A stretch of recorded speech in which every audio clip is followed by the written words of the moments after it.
the show, 60 Minutes, has agreed to pay $16 million to settle a lawsuit brought by President Trump. He alleged in an interview last year that his former rival, Kamala Harris, did this interview on CBS's 60 Minutes, and that it was deceptively edited in a way that helped her and hurt him. Walk us through this agreement. Well, the bottom line is independent legal experts say that the White House, the president, really did not have a case here. And many people have reinforced that argument, but we certainly know the situation with Paramount right now. They were in need of federal approval for a merger that the owner of Paramount is looking toward right now. So it appeared clear that she was open to an agreement of this kind. Ultimately, Well, this makes me so deeply and profoundly upset, what we start with today. Trump actually did it. It happened. He got Paramount to force their company, CBS, to settle their lawsuit with Trump, paying Trump $16 million for nothing. No, absolutely, you heard it in the analysis there, no reason whatsoever that this would make any sense. Hello, everybody. Welcome to the morning show. We have a little different tech setup, so just let me know that everything sounds and looks good. But let's move forward with this. The New York Times reports Paramount to pay Trump $16 million to settle 60 Minutes lawsuit. President Trump had sued over an interview with former Vice President Kamala Harris. The company needs federal approval for a multi-billion-dollar sale. That's the big key point. It's not that CBS did anything. Let me just say this very clearly. If CBS or 60 Minutes had done something wrong, still this lawsuit would be insane for the sitting president to leverage their governmental power to get personally paid $16 million from a company because he didn't like how they edited an interview, which they're allowed to edit interviews. But I should emphasize that nothing was done wrong by CBS. Nothing was done wrong. They edited it in a totally normal, typical way, and Trump lied about it. If anyone could be sued for deception, it would be Trump. Paramount said late Tuesday that it has agreed to pay President Trump $16 million to settle his lawsuit over the editing of an interview on the CBS News program 60 Minutes, an extraordinary concession to a sitting president by a major media organization. Now, let me just remind you here of, I won't show you, we won't go through the whole story. I've covered this so much, but I just had to tell you about this, obviously, since we have been covering it a lot. This is such a profound example of Trump's attack against the First Amendment. But to remind you, Trump will always go, they took a different answer to a different question, and they plugged it in and replaced Kamala Harris's bad answer. Not what happened. There was a preview of the episode played on CBS Mornings, and that they took half the question for time constraints. And then on the 60 Minutes interview, they took the other half of the question for time constraints. And you can see up here on screen, it's the same answer. The yellow part is what they took on one of the takes. Blue part's what they took on the other. Totally typical in editing an interview like this. Totally typical. And I'll show you. It was just to make the interview more succinct, but she's reiterating the same point twice. Watch. But it seems that Prime Minister Netanyahu is not listening. Well, Bill, the work that we have done has resulted in a number of movements in that region by Israel that were very much prompted by or a result of many things, including our advocacy for what needs to happen in the region. But it seems that Prime Minister Netanyahu is not listening. We're not going to stop pursuing what is necessary for the United States to be clear about where we stand on the need. You see? For this war to end. There we go. You see why it would make sense to use either one of those halves of the answer in two different broadcasts of the interview, one in a preview version, one in the official broadcasted version, because she's saying the same thing, just long-windedly. Now, was the first half pretty jumbled? Yeah. Were they trying to hide it? No, then why did they play it? How does Trump even know about it? Because they played it. There was no hiding of it, even with a little bit of a word salad to it. But if we're going to say where have networks edited? This isn't even what about it. This is, let me give you a contrast example. An interview to help a candidate. It's the most notorious example of them cutting out of the Trump interview, him going, well, I don't know, the Epstein files, there's a lot of phony stuff. And in the edited version, he just goes, yeah, to the question of would he declassify the Epstein files. So after all this, I'm so sorry, guys. Now we're working with a reduced staff right now. I might miss some member, but I think Norma M became a member. I appreciate you so greatly by clicking the join button on YouTube, and I'll be doing my best to monitor super chats as we go along. We gave Jaden the next 2 days off. What? Can we do it without Jaden? We're going to see. And so we should be mad at Trump over this. Obviously, he's the one using his power to beat media outlets into submission. Now he's threatening CNN and the New York Times for reporting on Iran in a way Trump didn't like. And this is what dictators do. Doesn't mean he's a dictator. This is what dictators do. And we should also have rage, though, for Paramount. They wanted a merger to go through. Sherry Redstone, is that her name? Wanted to make a solid chunk of money. And they chose to prioritize that because Trump was holding that deal hostage. And essentially, this is crazy. Pay him off. That's what this is. They're paying him $16 million so they'll let them make billions. Personally paying Trump that. That needs to be clarified over and over again. This lawsuit, so Trump is blending his government and personal power. He's bringing a personal lawsuit as the individual Trump, and then the president of the United States is holding a deal hostage. So then the person, Donald Trump, gets $60 million, and the government is now going to all of a sudden say, actually, I think this merger is just fine. And it's sickening that Paramount, who knows better, would have put pressure on 60 Minutes to not be too critical of Trump while they work on this deal, and that they would go ahead and just pay him off. Now, from what we understand, they don't have to admit defeat, or they don't have to apologize, I should say. But as a part of the settlement, Paramount said that it agreed to release written transcripts of future 60 Minutes interviews with presidential candidates. The company said the settlement did not include an apology. The deal is the clearest sign yet that Mr. Trump's ability to intimidate major American institutions extends to the media industry. Of course, he's been threatening law firms, individuals, Chris Krebs, etc., and now we have Paramount bending the knee. ABC did the same thing, and they should be shamed too. Some bad economic news is coming in about the labor market. Of course, President Trump is talking about this bill leading to growth in the economy. We are waiting any moment now to get the jobs numbers for the month of May.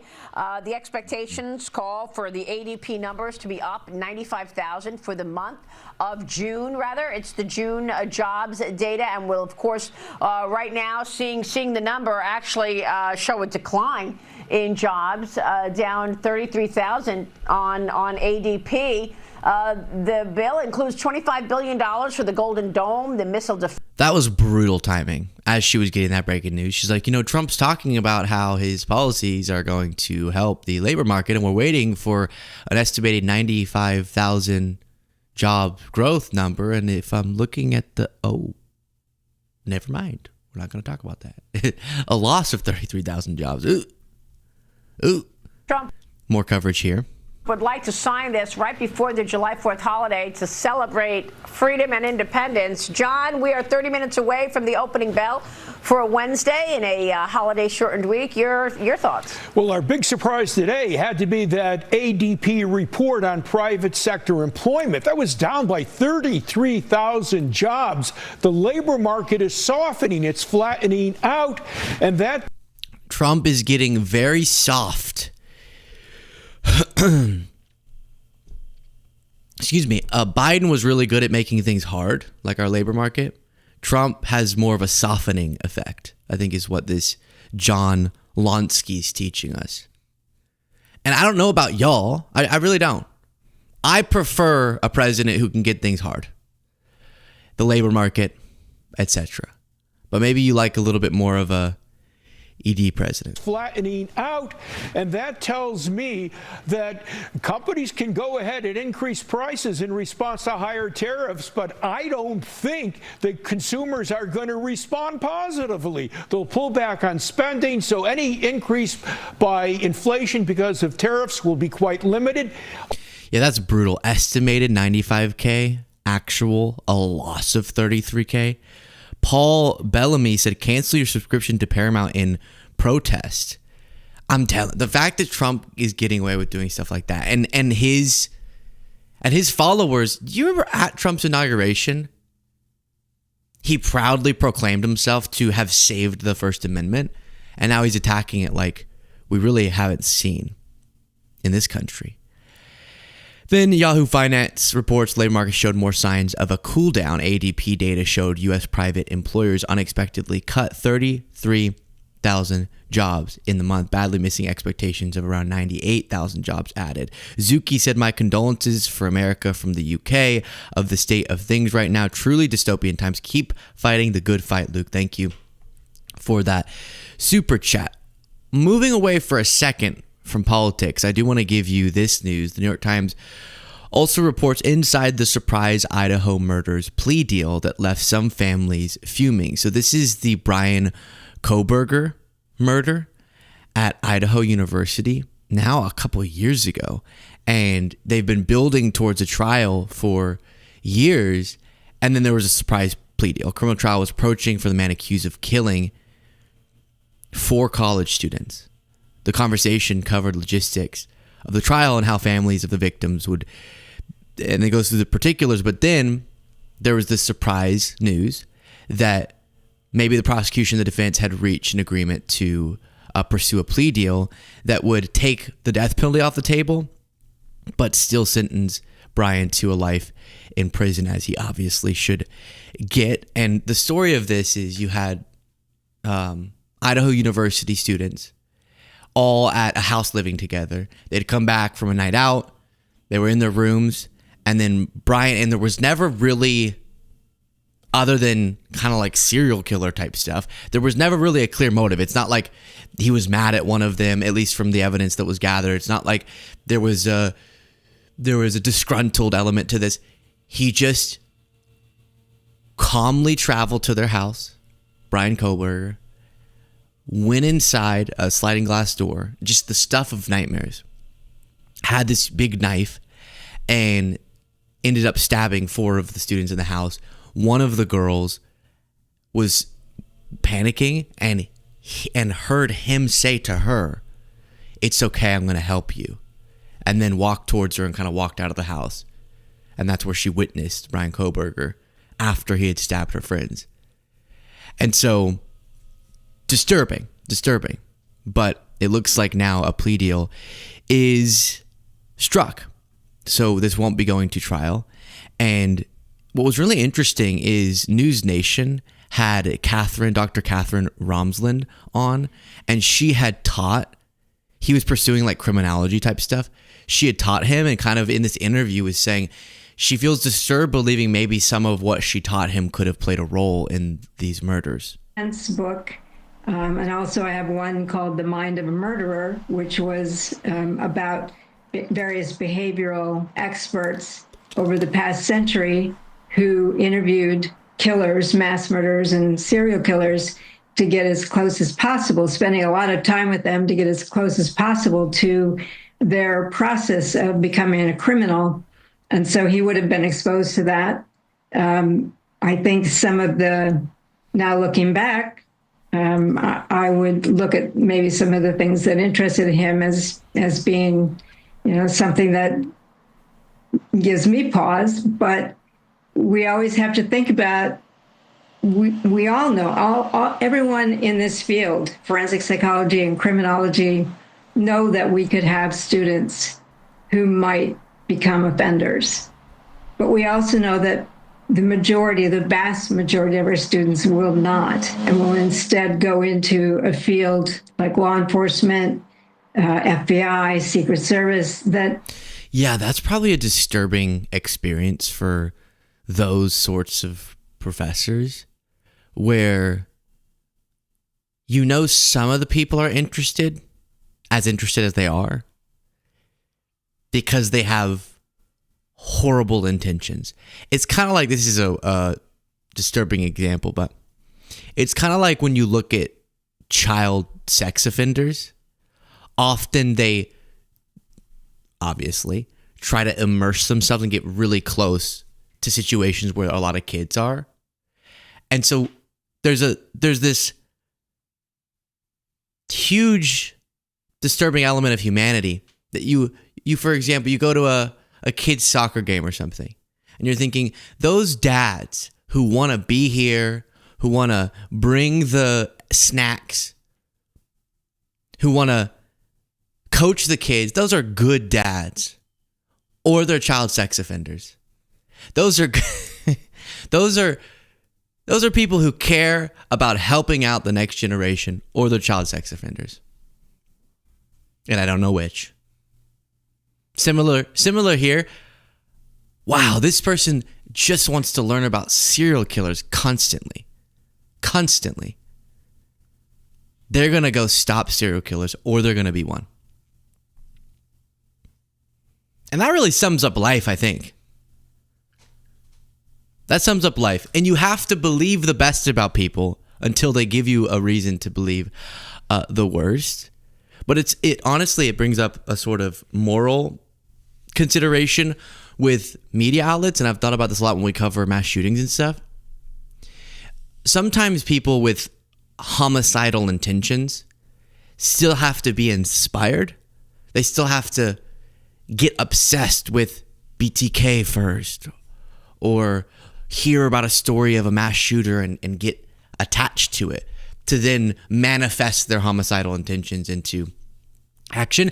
And it's really bad for that phenomenon to give a ton of coverage and attention to the individual who was the perpetrator, but also often to, when it comes to mass shootings, encourage changes in gun laws to make people safer, or changes in school safety laws to make people safer. You want to talk a lot about the story, and people's interest and ambition for justice makes it to where you want to get really focused on the perpetrator, understandably. But sometimes you have to balance how do we cover this and give attention to it to warn people or motivate for change or motivate for justice, while not allowing for people to start idolizing these figures, which definitely happens. And that weird phenomenon of like serial killers then having all of these fangirls or fanboys, and sort of a sexual component to it. And I don't really know exactly where that line is. I think I missed a super chat, but yeah, there we go. David said, will you ever cover the Blake Lively drama? Yeah, sure. We'll live it up at some point. I just feel like given our Karen Reed situation, I feel like I would definitely need to go learn about it first, because that's the exact type of story I don't hear about. There's just very particular things that cross over enough into my area of interest, like criminal cases, where I go, all right, I think this is fine to bring up. Blake Lively, and I don't even know the other guy's name. Do you know the guy's name? Those people, it hasn't even crossed over a little. I just heard that there was something of 2 stars, something. Okay. But I feel like the vibe I'm getting from it is it's one of those issues that I say the wrong thing and some of you cuties jump down my throat. So I'll look into it, and we can talk about it, David. Trump posted this. My representatives had a long and productive meeting with the Israelis today on Gaza. Israel has agreed to the necessary conditions to finalize the 60-day ceasefire, during which time we will work with all parties to end the war. The Qataris and Egyptians, who have worked very hard to help bring peace, will deliver this final proposal. I hope for the good of the Middle East that Hamas takes this deal, because it will not get better. It will only get worse. Thank you for your attention to this matter, as he always says. So hopefully Hamas agrees to it. Hopefully this is actually a path towards long-standing peace. We have gone through this multiple times, though, where he's made such bold announcements and they didn't manifest. So we'll just have to keep monitoring. Tesla sales have fallen as Elon Musk focuses on self-driving cars. You're not going to beat our Waymos, Tesla. I love Tesla. The company has devoted resources to... if you're feeling a little missing part of your heart right now, you're thinking, I don't even know who I am. Why do I feel so sick and depraved this morning? It's because... Cole, can you do the wide shot? Is that up and running? Maybe it's not. Yeah, there we go. Cole's over there today. And normally he's over there. Because he has to do the job Jade normally does. And it's sad, really, that we don't have the soundboard. So that, at least a little part of my heart's missing. But I'll try my best. I love Tesla. The company has devoted resources to autonomous driving rather than developing new models to attract car buyers. Tesla's global car sales fell sharply in the second quarter, continuing a decline that began last year, as the company puts a greater emphasis on autonomous driving instead of new models aimed at attracting car buyers. It throws out the particular numbers there. They're not able to compete with the growing competition. And I'll be interesting to see. Our next story is going to be about Elon Musk having some introspection, I guess, about the lack of empathy that he exhibited when running around with a chainsaw. But I'm also curious to know if Elon feels regret really about this whole venture with Trump now that they're clashing so much. If he's saying that Trump is going to force us into quote unquote debt slavery and it's going to be his dying wish to defeat every Republican who votes for the bill that Trump wants, then that would be saying the most consequential thing that Trump is doing, you hate. So, and you said you were responsible for getting Trump elected. So is that going to cause you regret? And you would think he would feel his greatest obligations to his companies. And if that's the case, he's also hurt them so much. It's not just that the growing competition was going to eat away at Tesla, but they were the leading brand until people started going ick because of, well, stuff like this.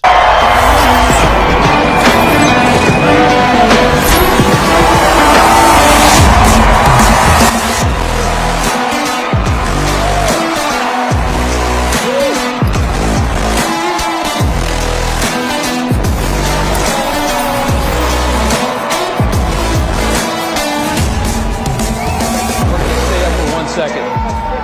Hey guys.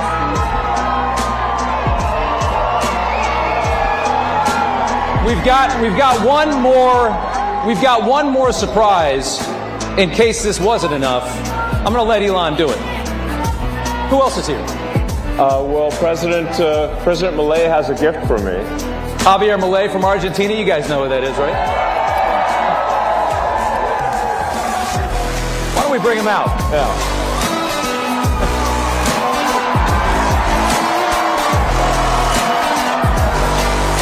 So now Malay's coming out with a chainsaw.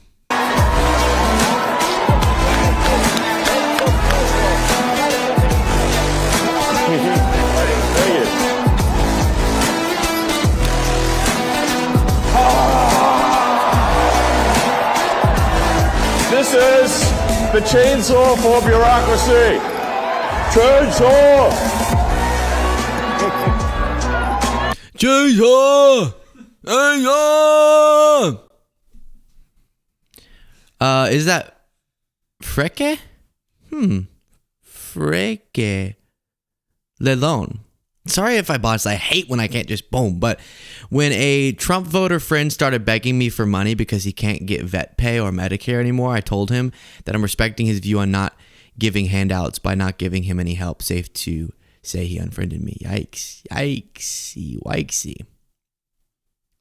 James Gray said we need a Jaden laugh on the soundboard because I'm missing the interaction response of laughter. I love that so much because I give Cole a lot of crap for not being like, not even just here, just in general. I'll like say, Cole, I'm not getting something out of you. I need to hear. What do you think? Say something. Speak. Laugh.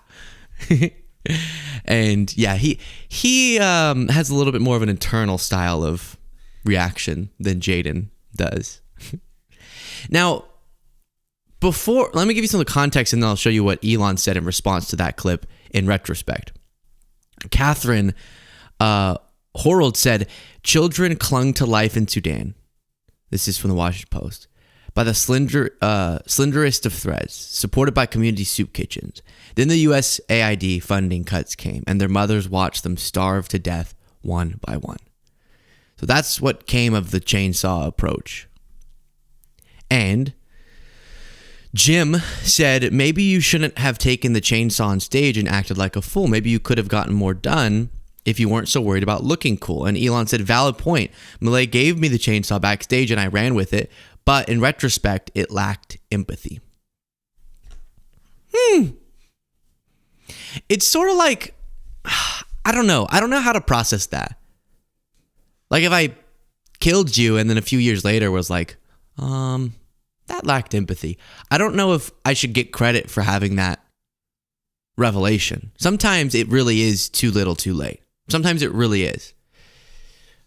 Now, if he wants to throw his political weight behind defeating the Trump Republican Party, then maybe we could give him some credit. But as long as he's just saying, yeah, I ruined a bunch of people's lives, a bunch of people have died because of me, but, you know, I wanted to look cool. What's the problem? This is really funny. The Maine governor, Janet Mills, had the perfect reaction to some right-wing reporter. I just loved this for some reason, asking about some scandal from like the 1990s.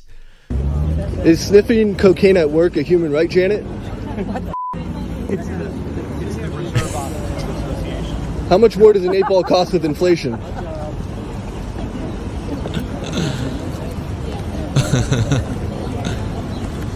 Is sniffing cocaine at work a human right, Janet?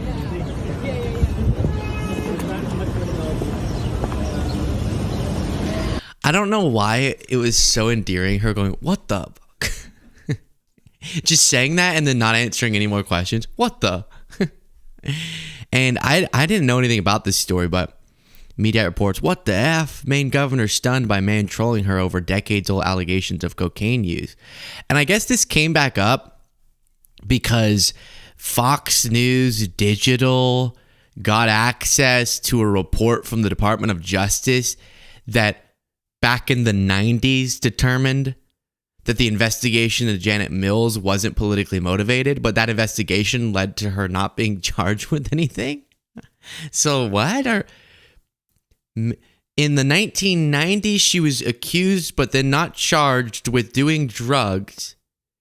And now we're talking about it because we found out the Department of Justice investigated her claims of political motivation and said it wasn't politically motivated. I don't care at all. Like a little. I don't care if she was doing cocaine. I don't. In the 1990s? Who wasn't? Who wasn't doing cocaine in the 1990s? And obviously this is just like Fox trying to unearth something. And from what I can tell about her, you know, I mean, it'd be kind of fun to see her do cocaine. I think a little bit. She not the type of person you expect. And I don't think, and no evidence was presented of that. And maybe, you know, her allegation is that it was politically motivated. Maybe we need some of our leaders to do more cocaine. Because they don't seem to get stuff done that effectively. And maybe in the 90s, they got more stuff done because they were doing more cocaine. Was cocaine actually in Coca-Cola? Yeah. See, when did that stop happening? Everyone's talking about, oh, social media is making us not great anymore. And Trumpism is making us not great anymore. And wokeness is making us not great anymore. And we got to go back to the time when things were great. Probably that was with cocaine. It's just a thought. I'm just asking. I don't snort cocaine, as Don Jr. would say. Oh, when you need a soundbite. Oh, and you need it. I forgot. I should have saved the story for tomorrow or the next day. How can we do a cocaine story without that soundbite? Brutal. Thank you so much, by the way, to Freke, if that's the pronunciation, because that was actually, yeah. I don't think I said thank you. I just read your super chat, but I appreciate you. ABC News reports North Korea's state media showed leader Kim Jong-un draping coffins with the national flag in what appears to be the repatriation of soldiers killed fighting for Russia against Ukraine at an event with the Russian ambassador to Pyongyang. So you have the Russian ambassador in North Korea with Kim Jong-un. And I found this whole event so strange. And I just find Kim Jong-un strange, actually. Controversial opinion. I think he's a weirdo, actually. I think he's a weird. But what's so sick is that he's doing this like, yes, we honor our soldiers. But he sent them to die for an offensive war by Russia. And all of his audience members are just clapping, clapping, clapping.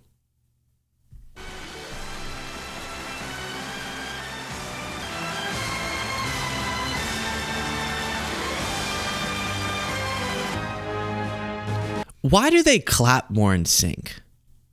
I've noticed that. Do they like practice clapping? Look at this. Look at that. See, Americans don't do that. Say what you will about North Korea. Okay? Say what you will. Sure, there's some problems, I've heard. But you think Americans can clap that synced? No. I've heard people clap to a song. So they're not clapping to a beat. They're just, and they're in sync. I've heard people with a song on that gives you clear little goalposts. And it's like, and they can't clap just on the 2 and the 4. Oh. So, brutal authoritarian regime? Maybe. Good clapping. Freedom or good clapping? That's the choice at hand here. I'd love to see Tucker Carlson do a piece on North Korean grocery stores.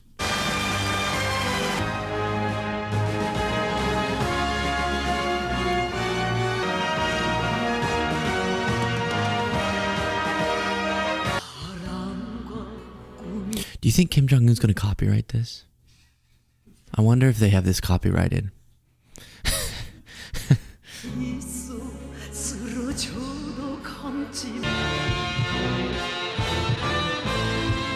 So there's like shots, I'll say for the podcast listeners, of people in the crowd crying, and maybe they know the soldiers. All of this was unnecessary. They sent them to die. Not the people I'm saying. Kim Jong-un sent them to die for Russia. For no reason.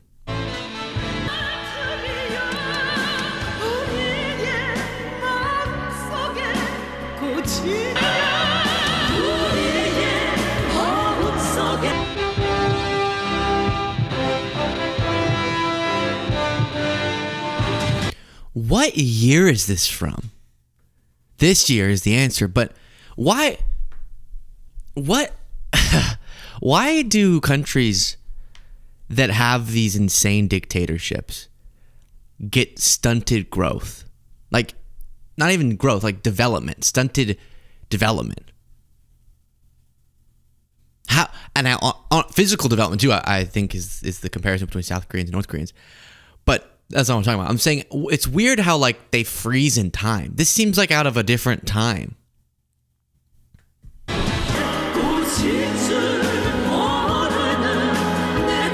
What is Kim Jong-un acting sad for? You're not sad. Wait a second. Yeah.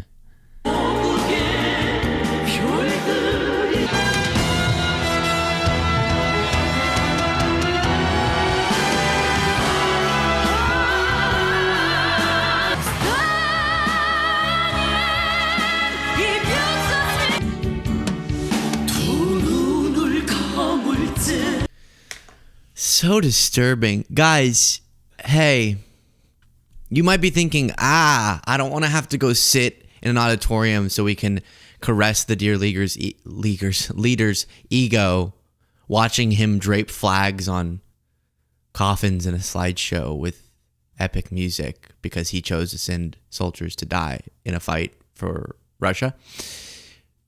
But you need to start liking him, because this is going to be our future pretty soon. If we keep heading in this direction, this is going to be our future pretty soon. And we're going to have to believe that like Trump never poops and he is the world champion of football and he's gone to the moon and all of those things. And we're going to have to sit in auditoriums and find sync clapping. And that's going to be our new normal. So I play that for you, not to scare you, but to warn you, because you need to, number one, practice your clapping. This is a good day. You get to go to the auditorium, you get some time with your family, you get to see Kim Jong-un, and you get to be like, wow, he looks so fit. He looks so fit and sexy, Mr. Kim. And wow, I just love the way that sort of his face is. I just love, and like the way he bends over that way and his hair, it's like, wow. I'm saying these are the thoughts you need to start practicing having, because if you're gonna be shocked and uncomfortable if it is sudden, but it's just like I've come to terms with the fact that I'm just gonna lean in. Okay, I'm gonna give it about 3 more years of fighting against authoritarianism, and then if we can't win, then I'm just gonna lean in. I'm gonna get merch. I'm gonna program my brain to think that Kim Jong-un's hair and Trump's hair and their bodies, that it's all sexy. And I'm gonna do little like thinking exercises that train me to think that it's possible for Trump to be like 210 pounds and 6'5". And I'm just gonna like figure that out. And yeah. Kim Jong-un's handsome. You are sexy. I think I could do it. I think I could figure it out. You know, like gay conversion therapy? That doesn't work. I think Kim Jong-un conversion therapy could work. I think I can figure it out. I might not be able to ungay myself, but I might be able to gay myself for Kim Jong-un. Let me see. Okay, I don't know. We'll work on that. Because if we can figure out with him, maybe we can figure it out later when we have dictator Trump, and, you know, you get the point. You get the point. Speaking of him, here is Trump saying to Ron DeSantis, as he introduces Ron DeSantis to Brian Glenn being the boyfriend of Marjorie Taylor Greene. He goes, man, it's probably not easy dating Marjorie. Hi, Brian. How you doing? Hi, Brian. See, you might be thinking, oh, he looks like a turtle out of his shell. Don't think that. Because we're 3 years away. If we don't win against authoritarianism, we need to be prepared to look at that and go, oh, I want my pants to be off. Does that make sense to you? He looks turtle out of shell. You need to think, who's hot anymore? I don't even know. Who's hot in our culture? Whatever. A hot person. That's what you need to think. I don't want to say a name. You'll be like, my late mother was attacked by that celebrity. How dare you? Okay, no more celebrities as reference points. Hi, Brian. How you doing? Doing all right? Ron, this is the boyfriend, very lucky, of Marjorie Taylor Greene. Oh, really? He works for who? He works for Real America's Voice. Oh, okay, good. Do you think it's easy being with Marjorie? I can take some heat. She was working out pretty hard this weekend. Yes, she was, wasn't she? Yeah, she was. How do they know that? Did she like post that on her social media or something? Let's go see if we can find. What was Marjorie Taylor Greene? What's Marjorie working on?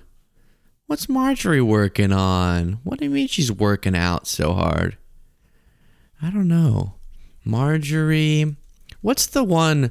Pull-ups? Let's just see what's being discussed here. Yeah, these are a lean, mean fight machine right here. Right there. Boom. Boom. Oh, I thought this was going to be the one where she just like aggressively swings. No, those are just normal pull-ups. Okay. I wanted to see the swinging one. Oh no. Well, too bad. But yeah, that was the takeaway there. And no, I don't think it can be. It's probably not easy being with Brian Glenn or Marjorie Taylor Greene, which I think is what makes it such a beautiful match. Then DeSantis absurdly claims that he didn't hear from Biden after Hurricane Helene, which is just a lie. You and the governor tangled pretty hard in the 2024 election. Yet you stand here now. You stand here now as partners on this effort. How would you describe the relationship, and what future does Governor DeSantis have? I think it's a 10. Maybe 9-9, because there might be a couple of little wounds. So maybe it's not 9. I think we have a 10. We get along good. Well, the thing about it is, I endorsed him immediately in January 2024. I raised one of his PACs millions and millions of dollars, and obviously we saved him a lot of money in Florida because Florida was a deep red state. He didn't even have to do a rally in Florida, whereas 2016 and 20, this was like ground zero. And so we've been really happy to do that, and then we've worked very. I'm trying to get my DeSantis down. So just since I know, this is kind of like showing y'all how the sausage is made, and I don't want to show y'all my sausage too much, but just to kind of like work it out in front of you. So I think there's a little bit of here in Florida, Florida is where woke goes to die. I'm not nailing it. I'm putting a little bit too much flamboyance in it, but I'll get it. And so we've been, really happy to do that, and then we've worked very well on this and other issues with Florida. And you can call him at any time, and he wants to be helpful for governors. I mean, I can tell you that. We did Hurricane Helene last year. You didn't hear from the president at the time then, but with President Trump, we know immediately. You just make the phone call. I don't want to keep doing it. I want to get that impression down though. With President Trump, you just make the call. And so here's the deal. Listen, I think that's good. I think that'll work. And now I got it in my back pocket. But that's a lie. Before it was confirmed, DeSantis said I'm in contact with the President of the United States. He said that on October 1st. You liar. You lying son of a bitch. And then and I just haven't heard from Joe Biden, and I did it again. I add like that's just where I come from, I add a little bit too much gay to it. I'm sorry, but I'm gonna get it. I'm getting a phone call from someone who worked for the show. Weird that she doesn't know we're doing the show. Very strange. Very strange. It's weird she doesn't watch the show that she works on. That's all you think about.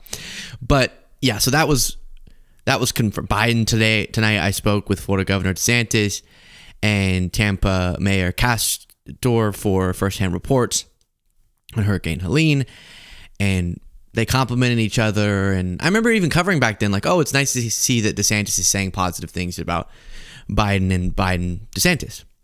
Thomas Fry said, appreciate all the work you guys do. Well, thank you. I appreciate that.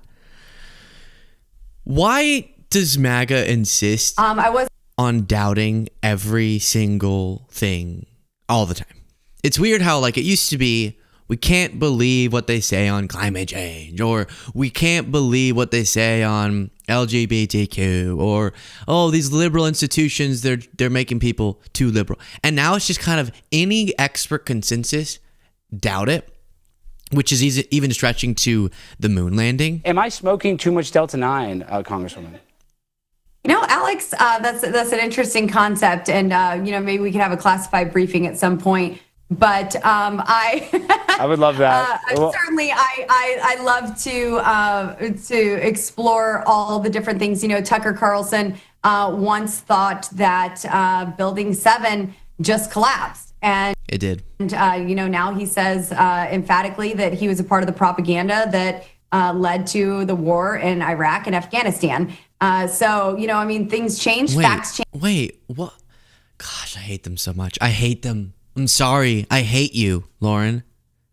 But if you want to come on the show, you're welcome. That's why I love Jesus. I love the Bible because that is truth and that is everlasting. And that is something that will never change. God is not a liar, but there is a father of lies, and the Bible talks all about him. And unfortunately, we've seen time and time again where politicians are in office and like she was joking for a second.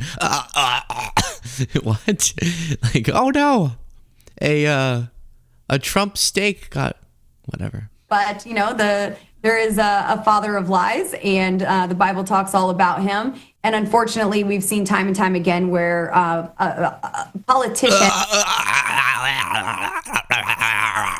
Yeah, that's the noise you're making because you don't even know what you're saying. Why are you saying that?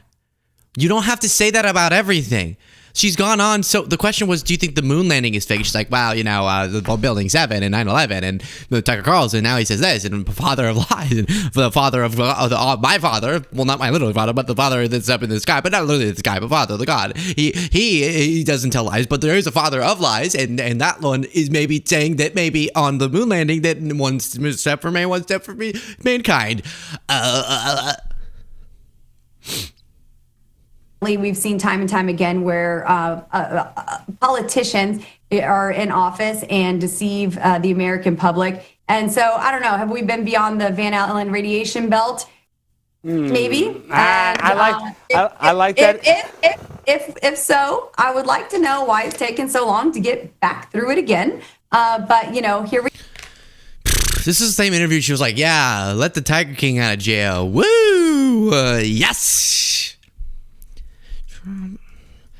By the way, if there is a father of lies, I think I found him. I think I found him here. There he is. There he is. Father of lies. There he is. I found him. The Bible talked a lot about him, and he's here. The funny thing is, the Bible does talk about, it warns of people professing false allegiance to God, and Trump does that. My favorite verse is 2 Corinthians or whatever. Or I don't have a favorite verse, but then 2 Corinthians something. Yeah, so that's that with Lauren. Now they don't even think the moon landing is real. Goodness gracious. Patriotism is taking a dive, media reports. The number of adults who say they are extremely or very proud to be an American has plummeted to a record low. The poll found that just 58% of those surveyed were beaming with American pride. That's down from 91% seen in the month following the 9/11 attacks. All right, so a lot of this, well, let's see. The poll has found generational divide with 58% of millennials and 41% of Gen Zers saying they were very or extremely proud to be an American. That number jumps up to 71% among Gen X and 75% of baby boomers. I get, especially in the Trump era, why people would answer it differently. We have to make sure we detach the concept of America from, or as Biden would say, the idea of America from the particular leadership at any given time. So some people might be answering, I'm annoyed with America in a momentary sense. But I think we should all feel some level of pride and allegiance to our country, our home.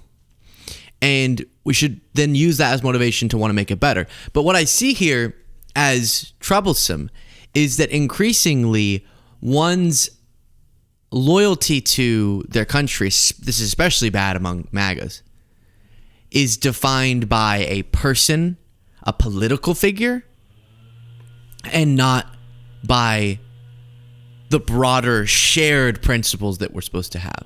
That's what us buying into shared principles and wanting that to be a light for the world, sort of pursuing that as many times as we failed.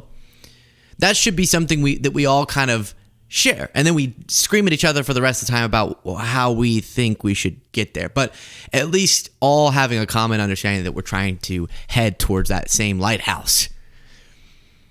And that seems to be slipping away, which scares me.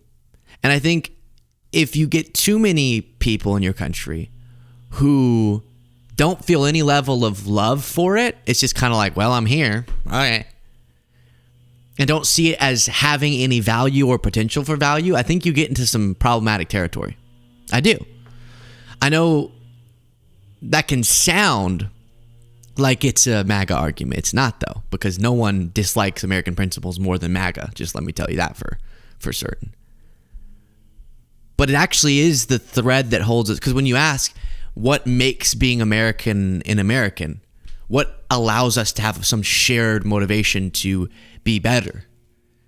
It's not a race. It's not a religion. It's not a particular identity. It's not supposed to be a loyalty to one figure. It's not any of those category groups. So what is it?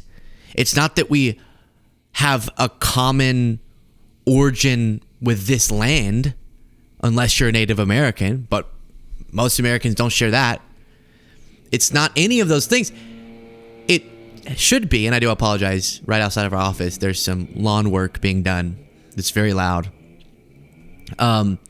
It should be that shared buy-in to some common fundamental principles that makes us us.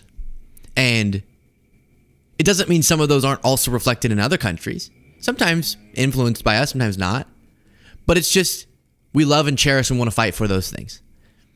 And so if all the division that we have stays and gets worse, but we also start losing touch with what would allow us to feel some unity and attachment to those pillars, then now we get to sticky, icky territory.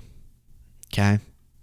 This is interesting. I guess Peter Thiel, the tech billionaire who's involved in Palantir, which is going to be like helping the government now put together data on American. It would be, here's the more scary version of it, tracking all of the information about you, right? The less scary would be helping to sync data from different corners of the government into one database. But you could imagine with the Trump government how troublesome that could get. But anyways, he, I guess, has talked a lot about the Antichrist and the prophecies of Antichrist. And I almost never care about conversations like that, because it's always like, Obama's the Antichrist. I'm like, okay. Yeah. Whatever. But I guess he has talked about this, and in an interview, he was asked if he was the Antichrist. Which I don't know why I find that so funny. Like, we have to be mindful of the Antichrist. It's like, what if it's you? Oh, shit. This is my very specific question for you, right? Is that you're an investor in AI. You're deeply invested in Palantir, in military technology, in technologies of surveillance, in technologies of warfare, and so on, right? And it just seems to me that when you tell me a story about the Antichrist coming to power and using the fear of technological change to sort of impose order on the world, I feel like that Antichrist would maybe be using the tools that you were building, right? Like, wouldn't the Antichrist be like, great, we're not going to have any more technological progress, but I really like what Palantir has done so far, right? Yeah, I mean, isn't that a concern? Wouldn't that be the irony of history would be that the man publicly worrying about the Antichrist accidentally hastens his or her arrival? Oh, okay. So it wasn't, are you the Antichrist? It was, are you going to hasten the arrival of the Antichrist? I think I just assumed he was being asked it because he has such a spooky look. Let's be honest. He has a spooky look. Why can't we have, like, Zuckerberg is talking about, I think people will enjoy their AI friends. Elon, the democracy. Peter Thiel always looks like he's in an interrogation and he's sweating because it's about to be revealed he killed like 38 trillion kids. Why can't we have any billionaires who are like normal? I guess we do, but they're just not the ones who are the most consequential. Like Mark Cuban comes off normal, but Mark Cuban isn't on the forefront of artificial intelligence like these creeps are. Her arrival? Or Bill Gates. Epstein's dead. He does some good things, though. That's good. You know, he likes vaccines. Yay. Is there her arrival?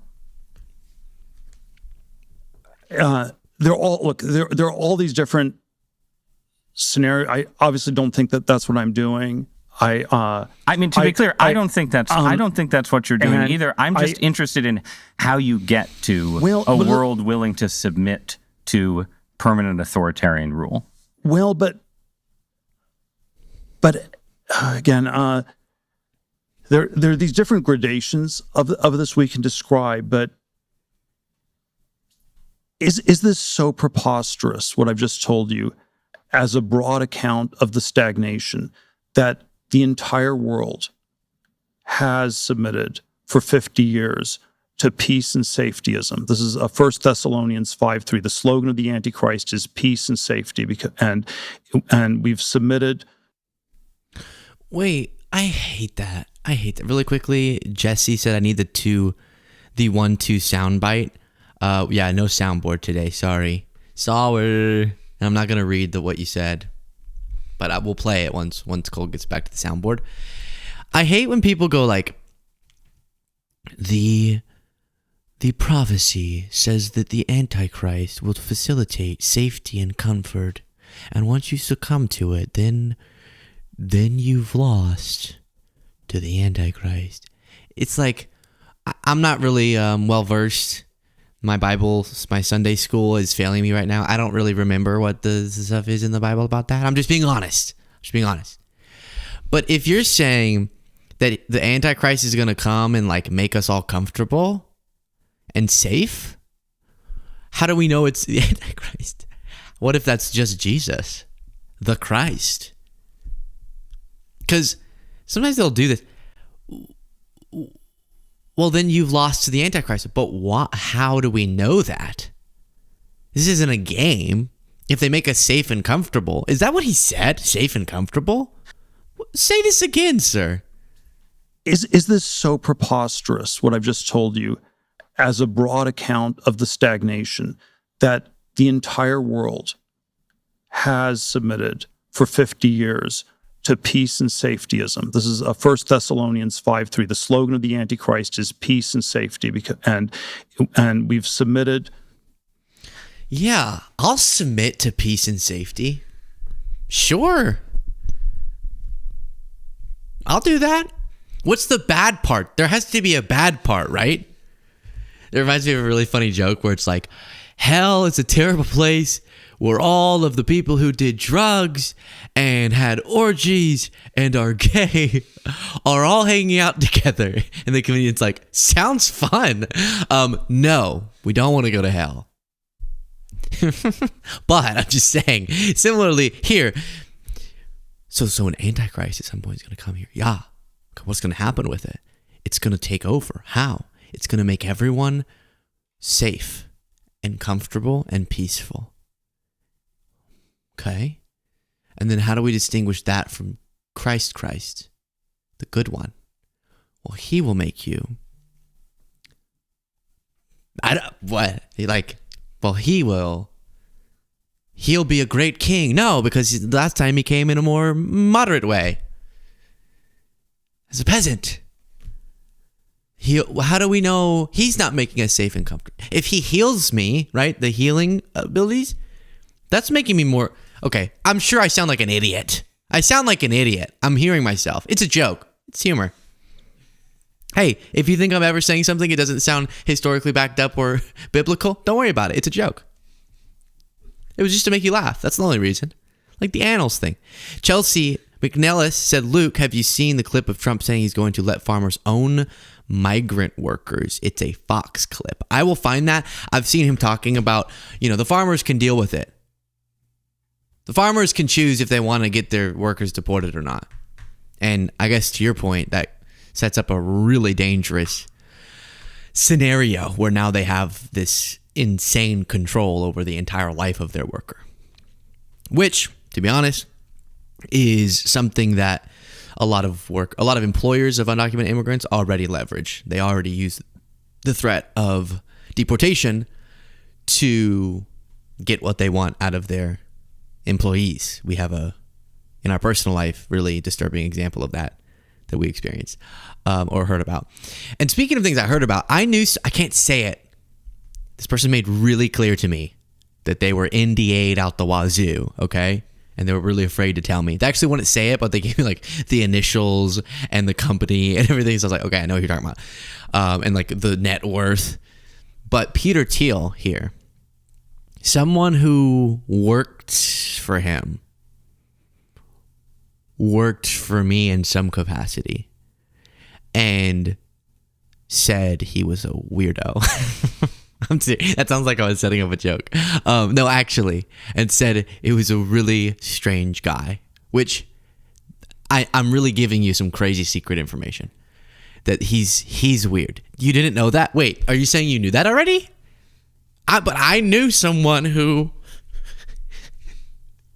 But the other details are funny. I just can't share them because I don't want to expose the person. But the things that I could say about Peter Thiel. Oh my gosh, it would bring him down. No, not really. That's not true. It was just that he was strange, and it was fun to hear like how people like him operate behind the scenes. Okay, that's where I'll leave it. Sorry, that was just more teaser than meat. I apologize. And I'll talk to you next time.